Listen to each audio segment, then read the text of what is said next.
हमने last class में प्रतिरोधों का संयोजन पढ़ा था। आज उसके आगे हम पढ़ेंगे। जो प्रतिरोधों का संयोजन पढ़ा था उसके आगे का, तो ध्यान से देखना और ध्यान से समझना।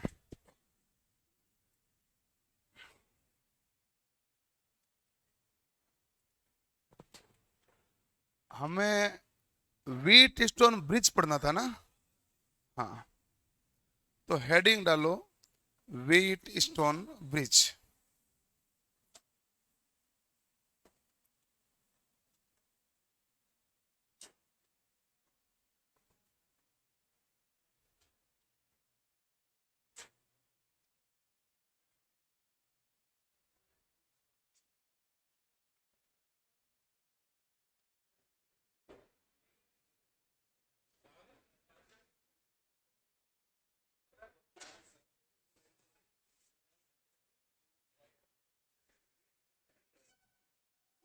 Wheat stone bridge.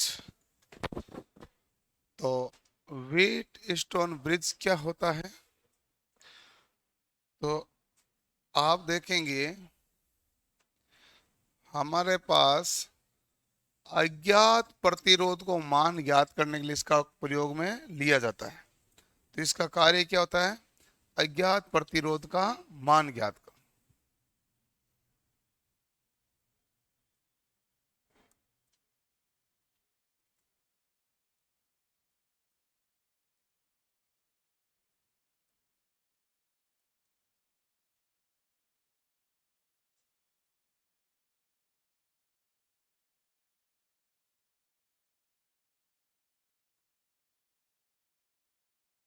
अज्ञात प्रतिरोध का मान ज्ञात करना। ठीक है।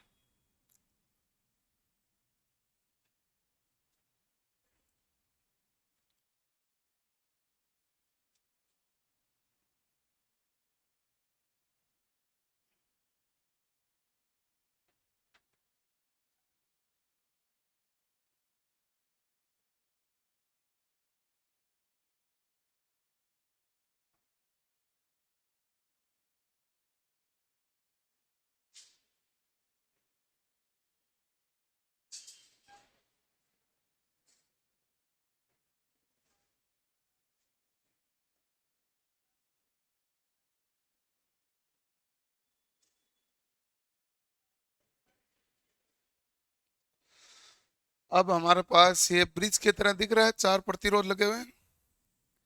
इसमें ये P, Q, R और S। S हमारे पास क्या होता है? अज्ञात प्रतिरोध।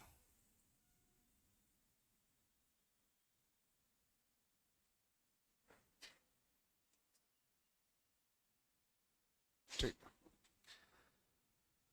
और ये हमारे पास सप्लाई वोल्टेज है। अब यहां ये हमारे पास क्या कहलाता है भाई? गैल्वेनोमीटर। वैसे आपको पूछे गैल्वेनोमीटर का कार्य क्या है, तो आप कहेंगे धारा की उपस्थिति दर्शाना। यानी इसमें से धारा बह रही है तब तो संकेतक डिफ्लेक्ट करेगा, नहीं बह रही तो संकेतक क्या रहेगा? बराबर बीचों बीच। यदि इसमें से कोई धारा जब नहीं बहेगी तो उस कंडीशन को क्या कहेंगे? Balance condition. और बैलेंस कंडीशन आएगी तभी अज्ञात प्रतिरोध का मान ज्ञात कर सकते हैं। इसलिए इसके लिए हमारे पास क्या जरूरी है? गैल्वेनोमीटर। गैल्वेनोमीटर का कार्य क्या होता है भाई? तो आप कहेंगे सॉरी, धारा की उपस्थिति को दर्शाना।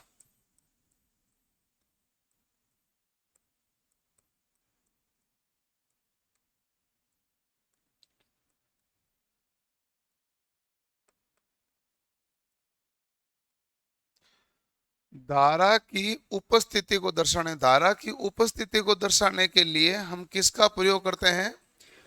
तो धारा की उपस्थिति को दर्शाने के लिए हम गैल्वेनोमीटर का प्रयोग करते हैं। आगे अपने पास दो अलग अलग केस आते हैं। गैल्वेनोमीटर को अमीटर में बदल सकते हैं क्या? तो भी बदल सकते हैं। गैल्वेनोमीटर को वोल्टमीटर में भी बदल सकते हैं। यदि गैल्वेनोमीटर में श्रेणी क्रम में उच्च मान का प्रतिरोध जोड़ोगे तो वोल्ट मीटर बन जाएगा, समांतर क्रम में निम्न मान का प्रतिरोध जोड़ोगे तो अमीटर अमीटर बदल देंगे, तो गैलोमीटर को रूपांतरित किया जा सकता है। गैलोमीटर क्या होता है, धारा की उपस्थिति को दर्शाने के लिए काम में लेते हैं। ये आई जी क्या होता है, गैलोमीटर में प्रवाहित होने वाली धारा। अब ये मामला कब आएगा, जब कंडीशन कौन सी आएगी, बैलेंस। बैलेंस कंडीशन का मतलब है संतुलन अवस्था।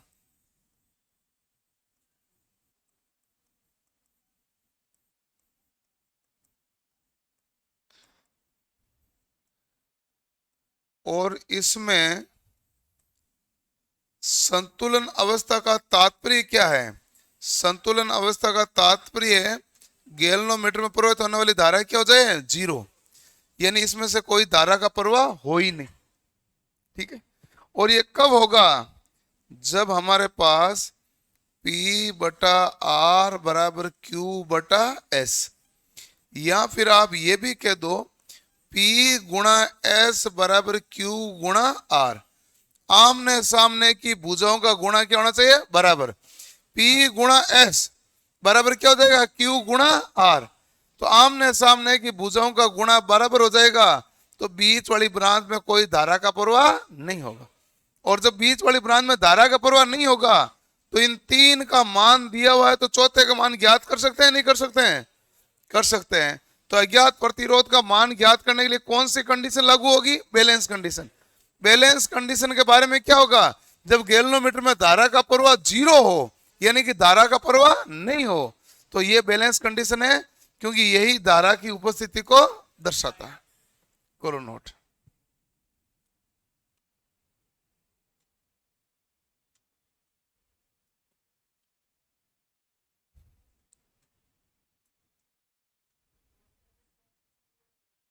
ना, पोस्ट ऑफिस अलग है, आपने 12वीं में पढ़ा था नहीं।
तो गणित पढ़ता है कि नहीं पढ़ता है, मैथ, तो उसमें क्या फर्क पड़ा भाई, देखो P बटा R बराबर Q बटा S लिखा, तो P बटा Q बराबर R बटा S लिखोगे तो फर्क क्या पड़ेगा, ये तो वज्र गुणा हुआ, इसमें टेक्निकल क्या लगी, क्या वज्र गुणा में Q इधर R उधर जा सकता है, जा ही सकता है, कौन रोके, ये तो वज्र गुणा है ना, इसमें कोई नया कॉन्सेप्ट थोड़ी ना है, ये तो वज्र गुणा ही हुआ। आप क्या याद रखना है, आप ऐसी माता थोड़ी याद रखना मत, एक ही चीज याद रखना कि आमने सामने की भुजाओं का गुणा बराबर होगा, बाकी PQRS भाड़ में जाए, सिंपल है। आमने सामने की भुजाओं का गुणा क्या होगा, चाहे तू कैसे लिख दे, कंडीशन तो यही आनी है, वो मामला है। अब मैं P बटा Q बराबर R बटा S लिखूंगा, या P बटा R बराबर Q बटा S, दोनों बराबर ही है, क्योंकि Q और R का तो क्या हो गया, वज्र गुणा, तेल से गुणा करके पक्षांतरण कर लो,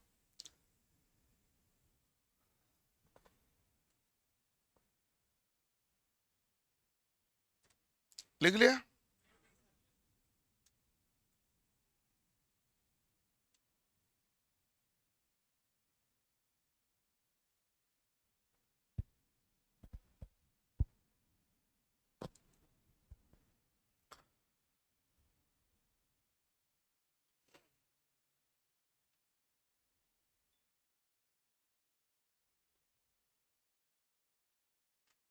अब ठीक है, आ जाओ आ जाओ आ जाओ। अगला सवाल लिखो।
इनके बीच का प्रतिरोध बताओ, सवाल ये है।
हैं?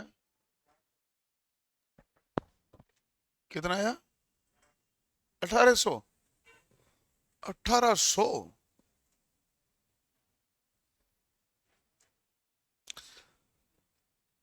चलो भाई, 1800 तो सबको जोड़े तो ही नहीं आए, और जोड़ने से ज्यादा कुछ हो नहीं सकता। अधिकतम मान तो प्रतिरोध में जोड़ने पर आएगा, जोड़ेंगे तो भी 1800 बनेगा नहीं।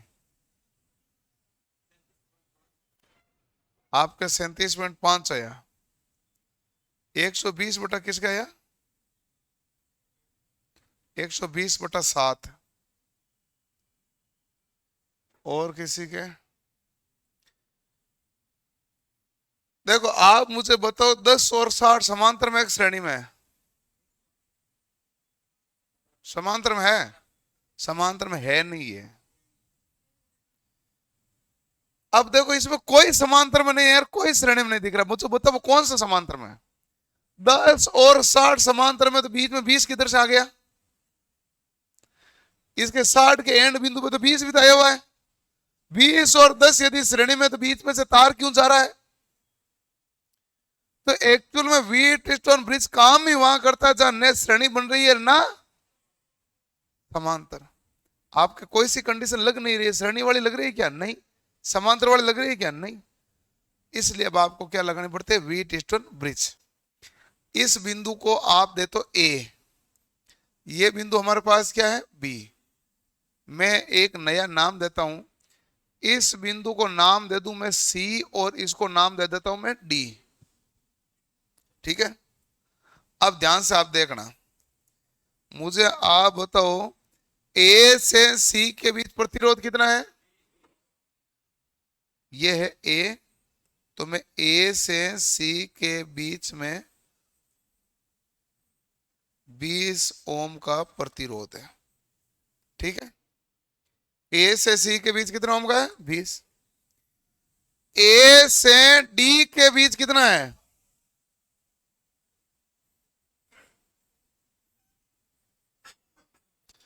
बताओ, यहां तक कोई गड़बड़ हुआ क्या?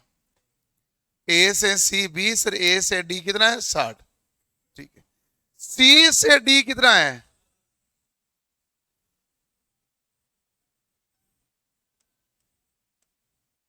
यहां तक कोई गड़बड़ हुआ? अच्छा, डी से बी कितना है?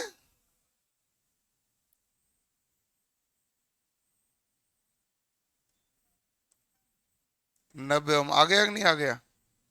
और सी से बी कितना है?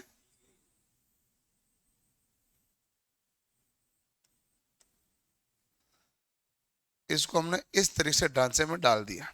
कुल मिला के ढांचा इतना ही है, इस सी को पकड़ो और डी को पकड़ो, डी को ऊपर खींचो, सी को नीचे खींचो, तो ये बन जाता है। तो आ रही तो है। आप सोच लो, डी को ऊपर की तरफ और सी को नीचे खींचो तो यही बनेगा। ठीक है, अब मुझे बताओ बैलेंस कंडीशन है कि नहीं है? तो आप कहेंगे 18 1800, 9 × 2 18 1800। तो कंडीशन कौन सी है? बैलेंस। बैलेंस कंडीशन है तो बीच वाली ब्रांच में धारा जाती है क्या कभी भी? नहीं जाती है, तो बीच वाली ब्रांच को हम हटा देंगे।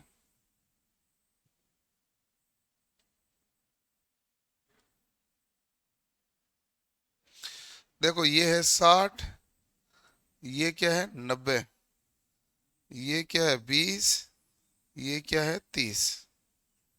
बात ठीक है। 60 और 90 कितने हो जाएंगे भाई? 150।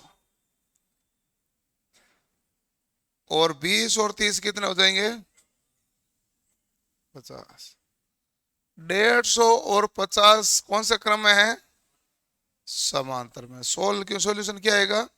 150 गुणा 50 बटा 150 प्लस 50, तो 75/2 बराबर 37.5 ओम। क्लियर? और हमने कोई एक्स्ट्रा नहीं लगाया, हमने केवल ये ढांचा एक्स्ट्रा बनाया है। ये ढांचा बनेगा तो उत्तर आ ही जाएगा।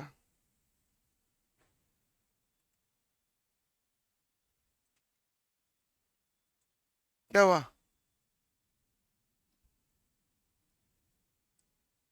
कुछ भी नहीं हुआ, समझ भी नहीं आया? हाँ, ऐसा फिर तो ठीक है। तो ये है, मुझे खुद को ही लगा तो हो तो उल्टा ही रहा कुछ।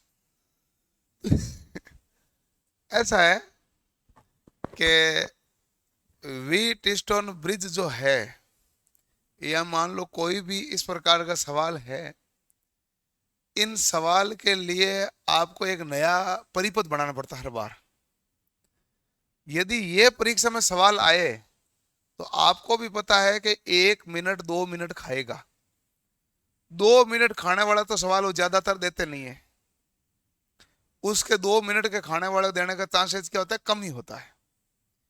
लेकिन इसमें ऐसा कौन सा सवाल पूछ ले जो 5 सेकंड में हो जाए? अभी हम इसके आगे देखेंगे। व्हीट स्टोन ब्रिज का ही कॉन्सेप्ट यही रहेगा।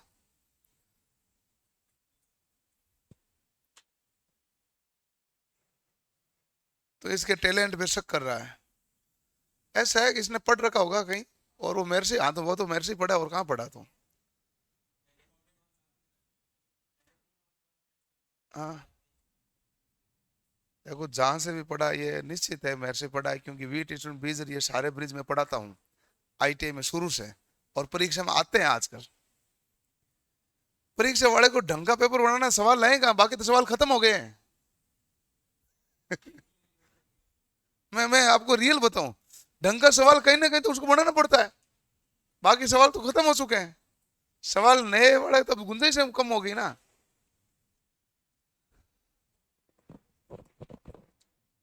अब तो थोड़ी बहुत गुंजाइश बची है, डाटा की लड़ाई है।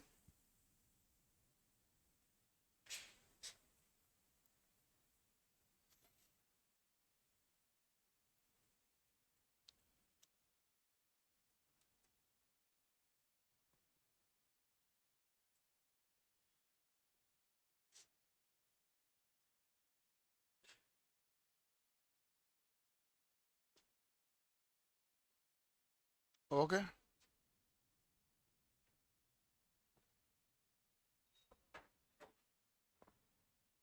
चलो ठीक है।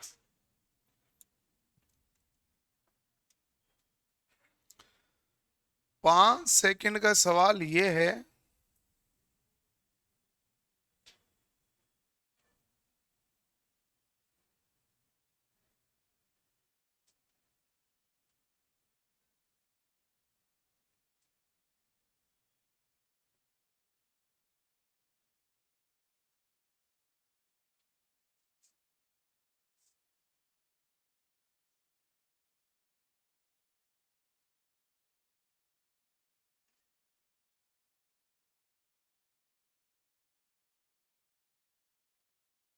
इसका आर ए बी का मान कितना आ जाएगा भाई? 5 ओम आएगा।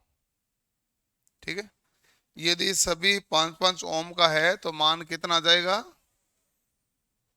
5 ओम आ जाएगा। और इस सभी 5 5 में से ये यदि 5 की जगह 10 ओम का है तो मान क्या आएगा? तो अभी मान 5 ही ओम आएगा, क्योंकि इस बीच वाले का फर्क पड़ नहीं रहा, इसको तो उड़ना है। बैलेंस की कंडीशन में यदि हटेगा तो चाहिए 5 हो चाहिए 10 हो, क्या फर्क पड़े? आप चेक कर लें। जैसे ये 5 × 5 कितना हुआ? 25। ये 5 × 5 क्या हो जाएगा? 25। बीच वाले को हटा दो, हटा दिया, हटा दिया तो 5 और 5 ऊपर वाला कितना हो गया? 10। नीचे वाला कितना हो गया? 10। 10 और 10 कौन से क्रम है? समांतर में। रिजल्टेंट कितना आ जाएगा? 5। तो ये व्हीट स्टोन ब्रिज से ही आएगा। तो ये ऐसा सवाल देते हैं, तो ये सवाल है 5 सेकंड का,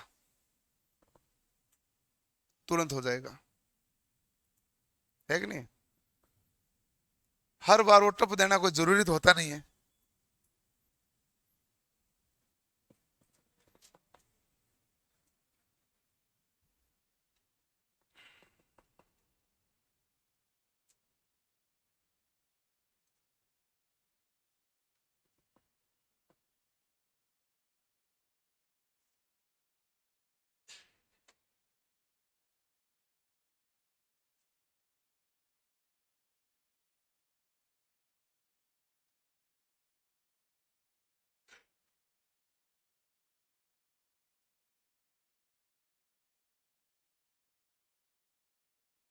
हो गया।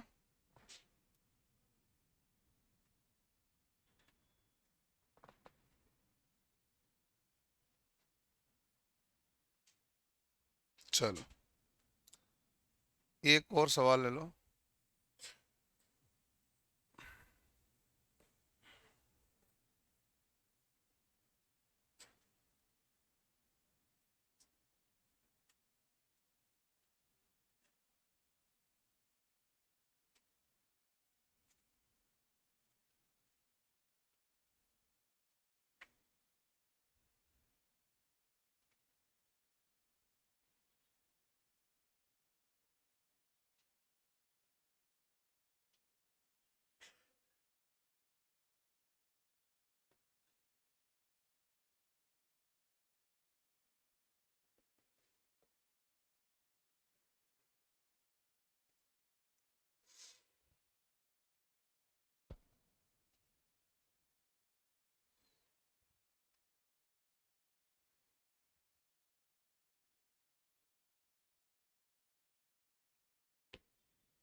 छो में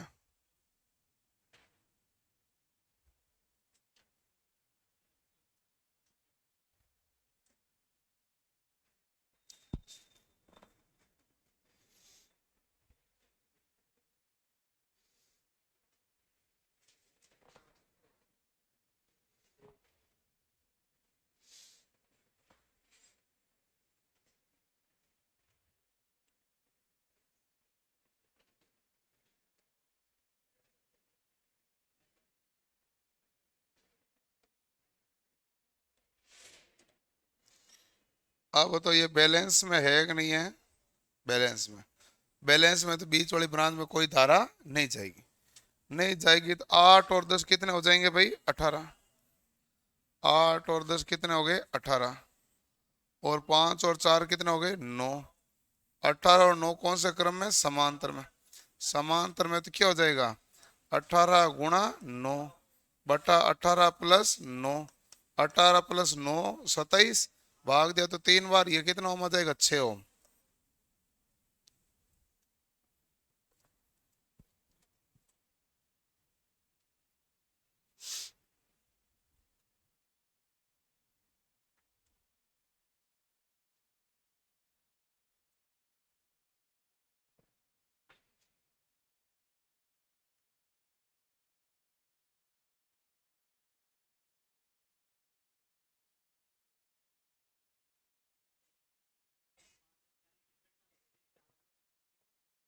कुछ भी आ सकती है। अभी बैलेंस है ना भाई? 8 × 5।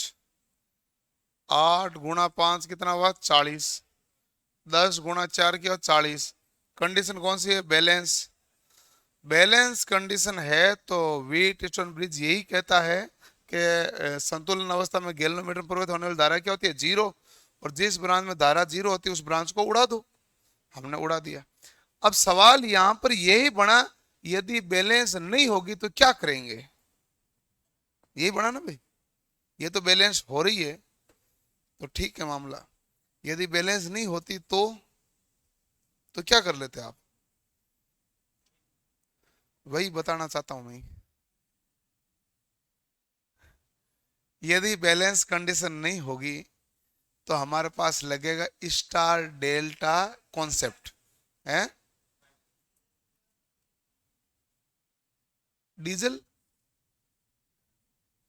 ये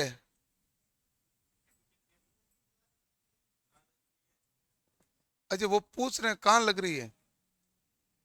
आई एम सॉरी, मुझे नहीं पता भाई, तुम बता। ढूंढ। मुझे पता नहीं एक्चुअल में। सही रियलिटी यही है, पता है नहीं, मैं क्या बताऊंगा? पता होगी तो ही बता सकता हूँ मैं तो।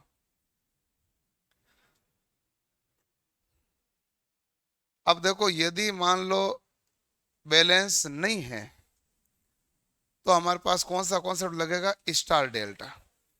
तो अब हेडिंग डालो स्टार डेल्टा।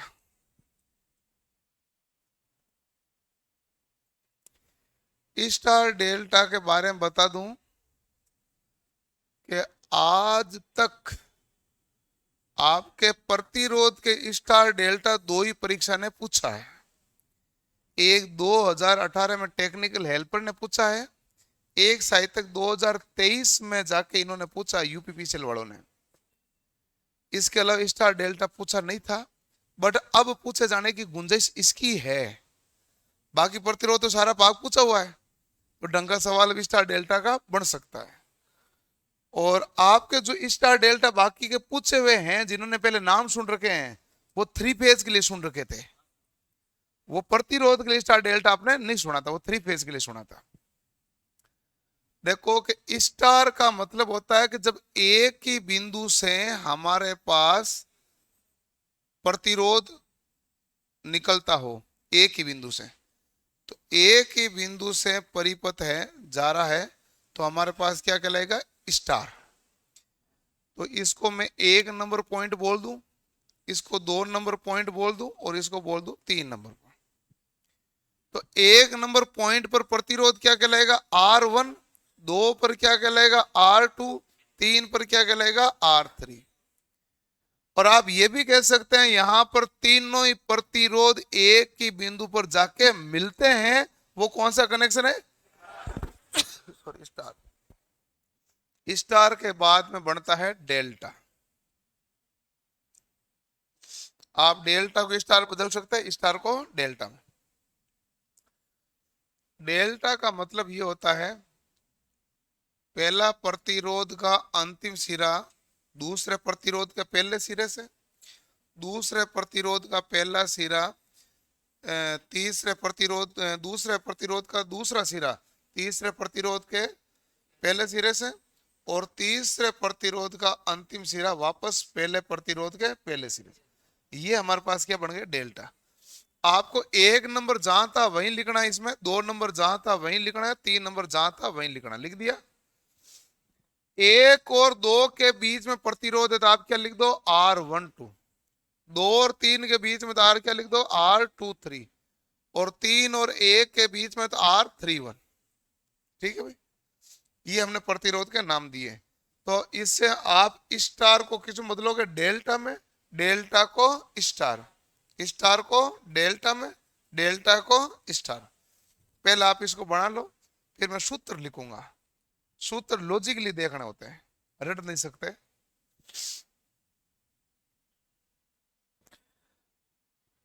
मुझे समझ में नहीं आया, आई सर, बैलेंस कैसे हुई। बैलेंस ऐसे हुई कि जहां पर आमने सामने की ब्रांच का प्रतिरोध का गुणा बराबर हो जाए तो गैल्वेनोमीटर में कोई धारा बहेगी नहीं। जब गैल्वेनोमीटर में नई धारा बहती है तो उस ब्रांच को हटा दिया जाता है। यही व्हीटस्टोन ब्रिज का कॉन्सेप्ट है। व्हीटस्टोन ब्रिज है जो अज्ञात प्रतिरोध का तो मान ज्ञात करता है, लेकिन करता केवल बैलेंस कंडीशन में ही है।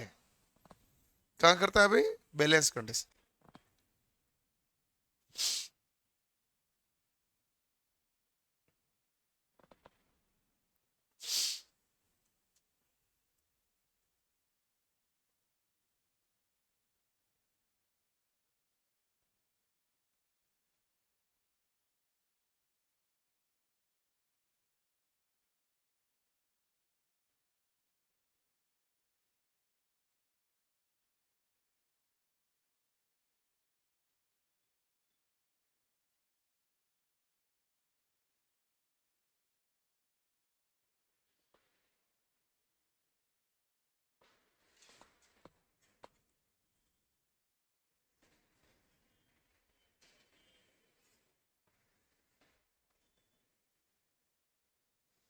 आप कौन से बैच में पढ़ा रहे हो, देखो सवाल देखो इनके। हम उसी बैच में पढ़ा रहे हैं जिस बैच को आपने ले रखा है, तभी आप कमेंट कर पा रहे हो। किसी दूसरे को पढ़ाते तो कैसे कमेंट करते हैं। लिख लिया भाई। अब देखो, यदि मान लो डेल्टा दिया हुआ स्टार ज्ञात करना, तो स्टार ज्ञात करने का मतलब R1 ज्ञात करना है। अब सूत्र लिखना मत, समझना पहले। R1 ज्ञात करना है तो आपको दिया हुआ क्या था, डेल्टा। इसमें बताओ वन कहां कहां आ रहा है। R12 में क्या है, वन है। R12 में वन है। R31 में क्या है, वन। जहां जहां वन है इनको करो गुणा, R12 गुणा R31। और सभी प्रतिरोधों के योग का दे दो भाग, R12 plus R23 plus R31। ठीक बात है, ओके। R1 के बाद में दो नंबर पे आया R2।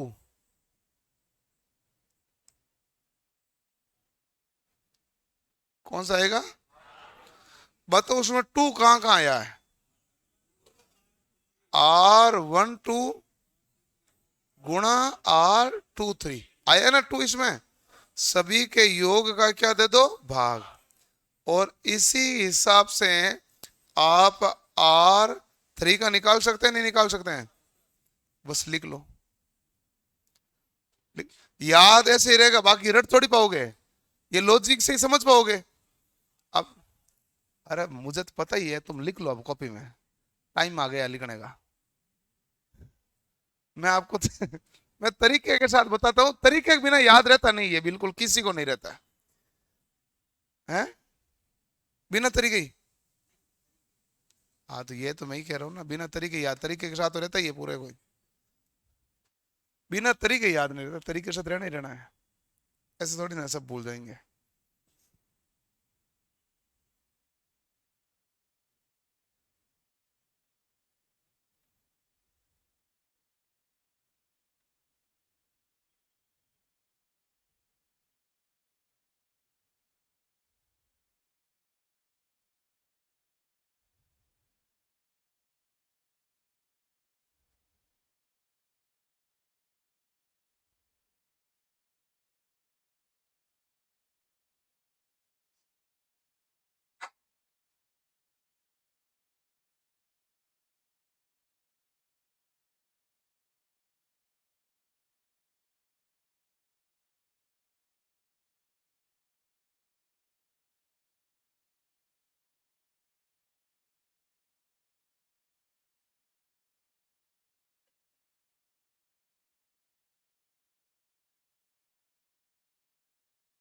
लिख लिया।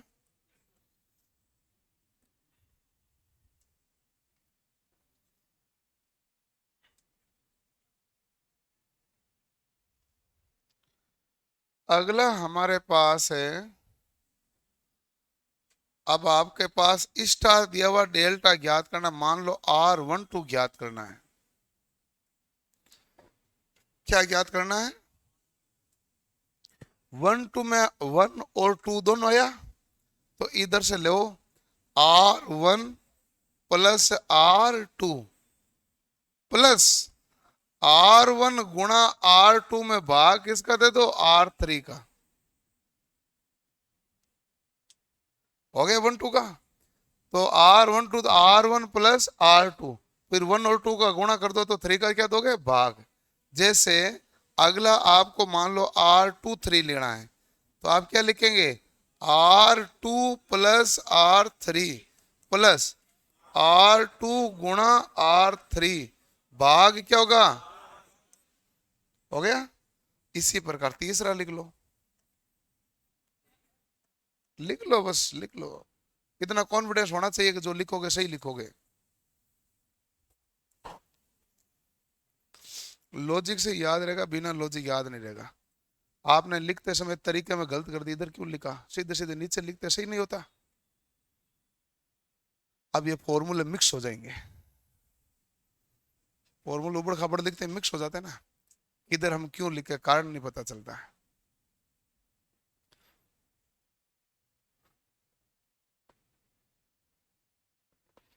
मुझे ऐसा क्यों लग रहा है कि आपके कैमरे क्वालिटी सही नहीं है।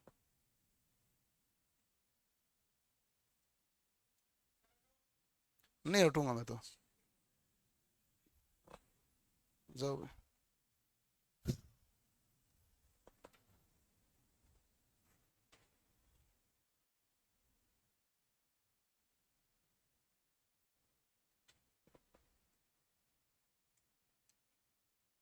अब आए भर गया, तो तुम्हें पता नहीं चलता बैठे बैठे खुद को।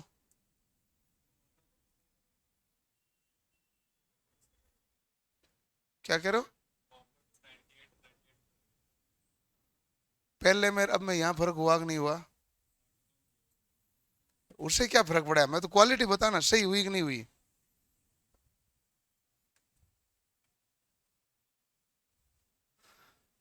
पहले अक्सर धीरे धीरे ब्लर होने लग गए थे, फेड होने लग गए थे। लिख लिया भाई? तो R3 plus R1 plus R3 गुणा R1 बटा, शाबाश। और ये भी लिख ही लेते हैं, R3 है ना, 3 1 × 2 3 बटा R12 plus R23 plus R3। ठीक बात, ओके।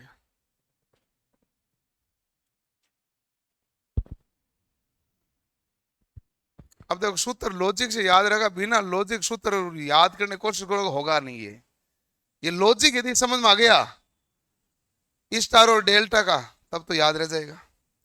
पहली बार देखा है तो लॉजिक समझने में टाइम लगेगा। स्टार डेल्टा का जाल बड़ा होता है। अब एक सवाल करते हैं। किसने नहीं लिखा? कौन सा? लास्ट वाला? हाँ, लास्ट वाला खुद को लिखना था।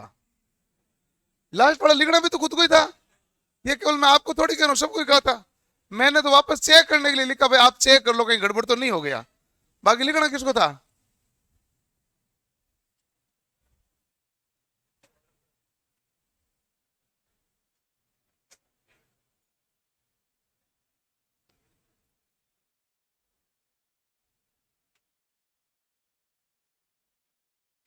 देखो स्टार संयोजन है हमारे पास। स्टार संयोजन में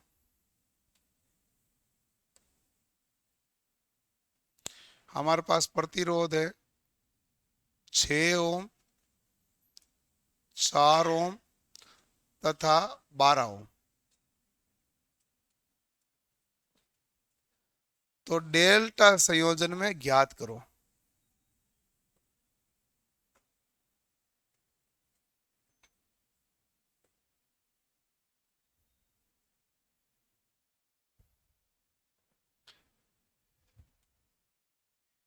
डेल्टा संयोजन ज्ञात करने का मतलब ही यह है कि आपको R12 ज्ञात करना पड़ेगा, आपको R23 ज्ञात करना पड़ेगा, आपको R31 ज्ञात करना पड़ेगा। है कि नहीं भाई? कर लो। अब देखो रटना नहीं है, R12 का मतलब है R1 प्लस R2 प्लस 1 और 2 का क्या होगा भाई? गुणा, और 3 का क्या चला जाएगा? भाग। इतना आसान है कि नहीं है? तो इसका आप किसी को ले लो, जैसे मान लो इसको R1 मान लिया, इसको क्या मान लो? इसको क्या मान लो? बस कर लो सॉल्व, हो जाएगा। तो R1 का मान कितना है? 6। R2 का मान कितना? 4 प्लस 6 गुणा 4 बट्टा कितना है? 12 बराबर कितना हो गया? 12। आ जाएगा भाई? 12 और 4 16 और 16 और 8 कितना होता है? 24। अगले के कितना होता है? 24। R31 का आएगा 12 और 6 18, 18 और 18 36।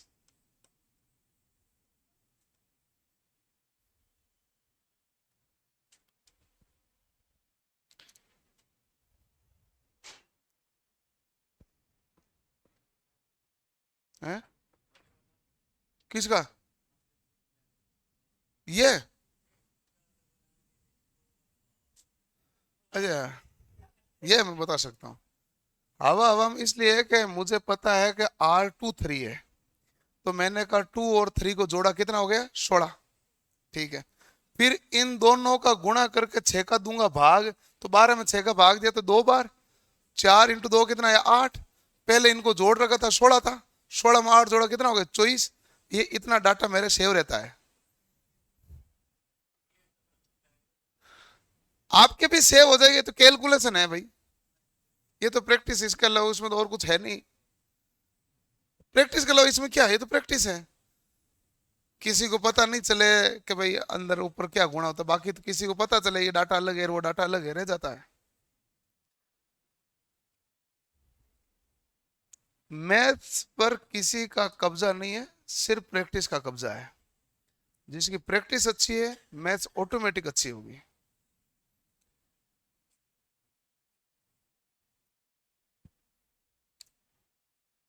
जिसकी प्रैक्टिस अच्छी नहीं है तो मैथ अच्छी कर पाना मुश्किल है।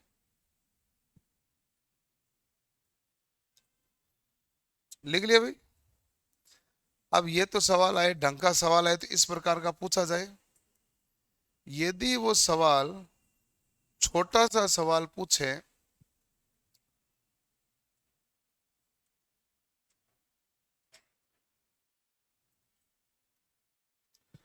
यदि इस स्टार में सभी प्रतिरोध का मान आर आर आर हो जाता है, तो डेल्टा का भले सूत्र लगा के चेक कर लो, आपको बताए हुआ सूत्र, सभी प्रतिरोध का मान कितना हो जाएगा? तिगुना, 3R 3R 3R,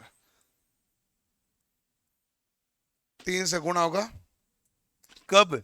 जब सभी प्रतिरोध का मान क्या है? एक समान।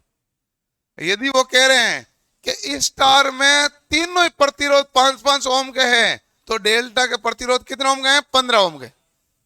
ये इतने आसानी से आंसर दिया जाएगा 5 सेकंड में, बट इसके लिए पहले की कहानी लंबी होती है। अब आप चाहो तो चेक कर लो, जैसे मान लो मुझे कहा भाई तुम तो डेल्टा चेक करो R12, मैं कहूंगा R1 plus R2 plus R1 गुणा R2 बटा R3। सभी तो आर आ रही है, एक आर से आर कट गए, कितना बचा भाई? 3R। बस यही कह रहा हूं मैं।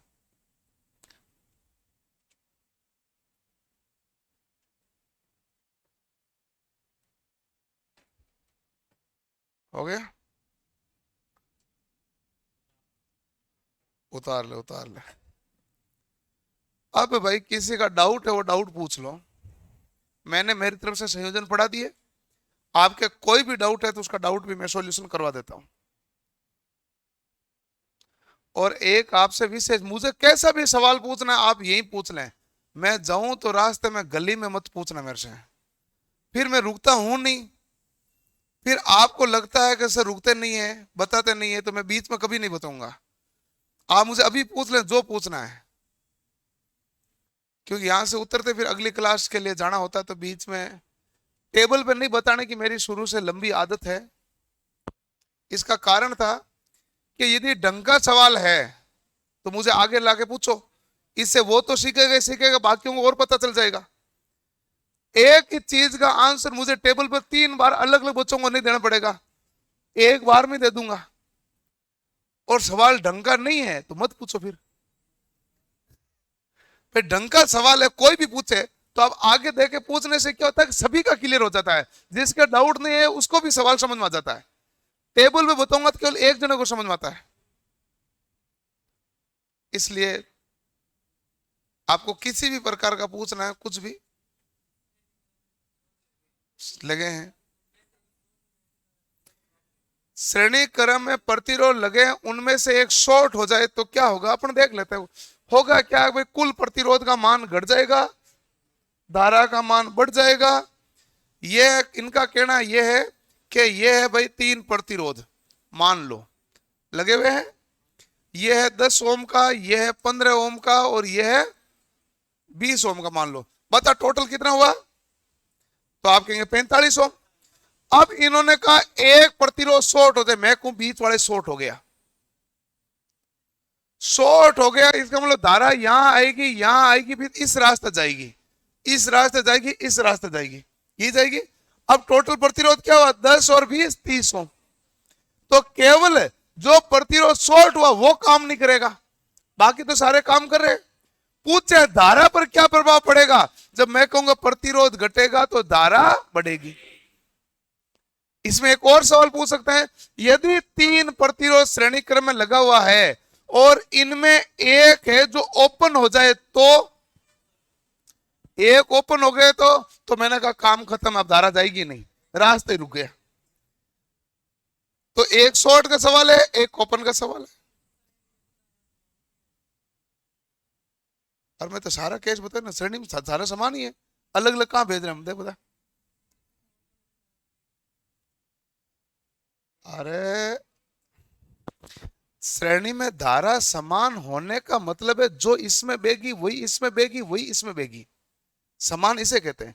आपने इसको शॉर्ट कर दिया, शॉर्ट करने मतलब जो परिपथ से हटा दिया, अब धारा का मान बदल रहा है। अब जो इसमें बेगी वही इसमें बह रही है, चेंज थोड़ी हो रही है। शॉर्ट करने के बाद तो परिपथ ही चेंज हो गया। 2 केस आते हैं, एक शॉर्ट एक ओपन।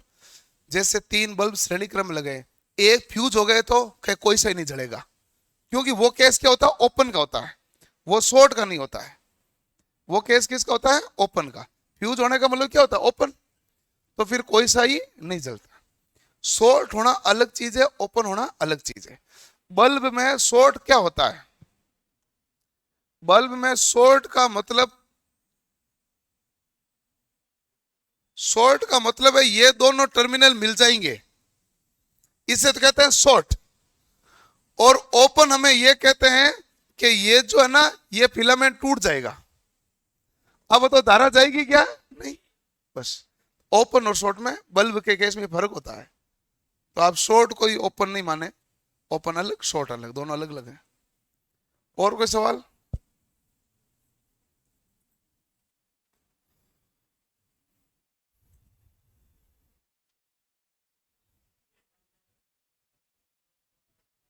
है?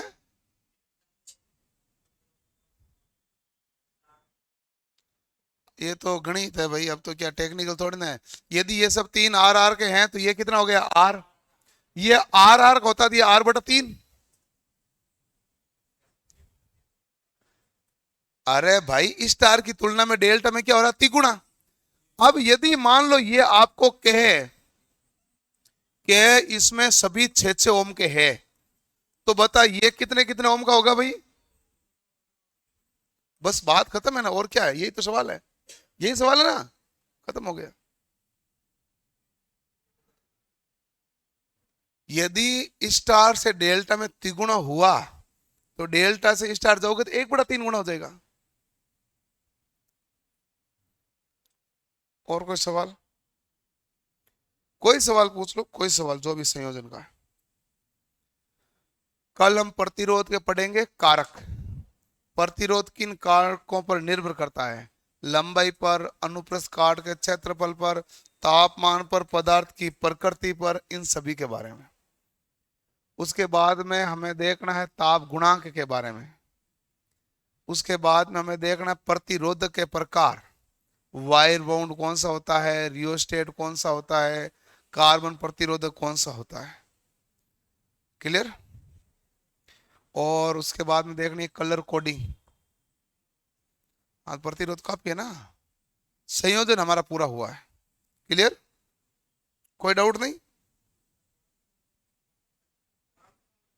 हाँ पूछो। है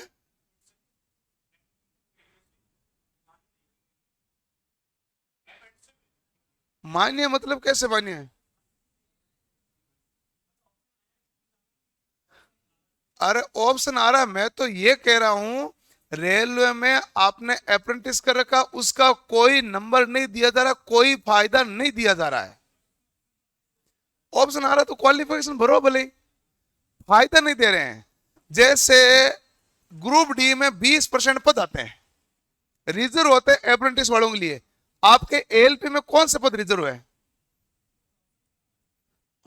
ऑप्शन आ रहा है, मैं ऑप्शन को क्यों मना करूं? ऑप्शन तो आ ही रहा है, लेकिन फायदा नहीं आ रहा है। तो उसको भाई अप्लाई में तो भर दो, लेकिन उसका फायदा नहीं मिल रहा है। मैंने आपको यह कहा था अप्रेंटिस की हुई रेलवे में है, उसको ओएलपी और टेक्नीशियन में कोई फायदा नया नहीं मिलता। ग्रुप डी में उसको फायदा मिलता है। ग्रुप डी में 20% पद रिजर्व करते हैं उनके लिए, ये फायदा होता है। ये मामला एलपी और टेक्नीशियन ऐसा कोई फायदा नहीं होता। और कोई सवाल?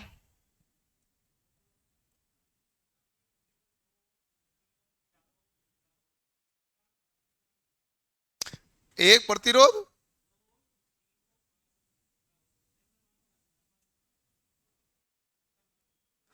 यदि इसका संयोजन किया जाए तो, हाँ, तो इसका संयोजन तीनों का समांतर कर लेना तो निम्न मान आएगा। तीनों का संयोजन श्रेणी क्रम कर लेना उच्च मान आ जाएगा।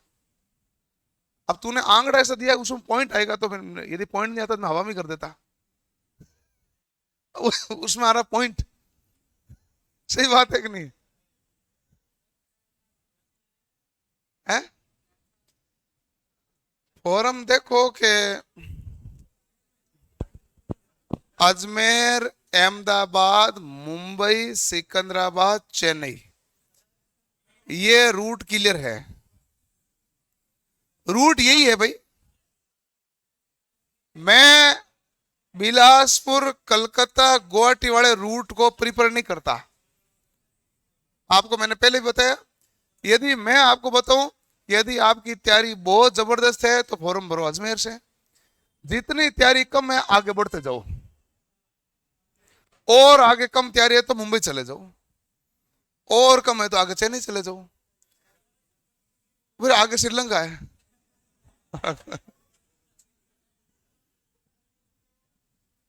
आप देखो ना भाई, वो तो आपको पता करना पड़ेगा ना आपकी तैयारी कैसी है। ये ऐसे थोड़ी ना सभी को चेन्नई पढ़ना है, ऐसा तो कुछ है नहीं।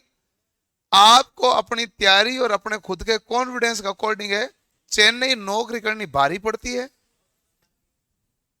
और अजमेर नौकरी करनी आसान पड़ती है, सबसे आसान, क्योंकि आप घर के पास हैं।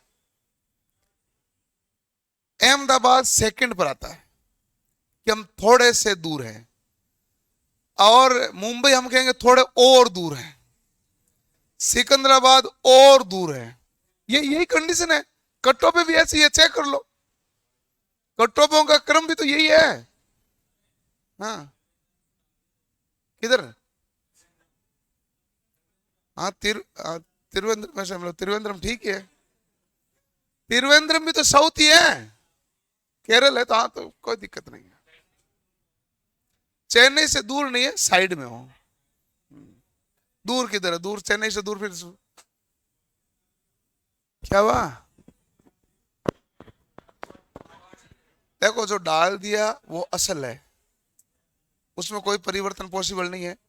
मैं आपको बता रहा हूं, अपन का ये रूट ज्यादा प्रीफर किया जाता है।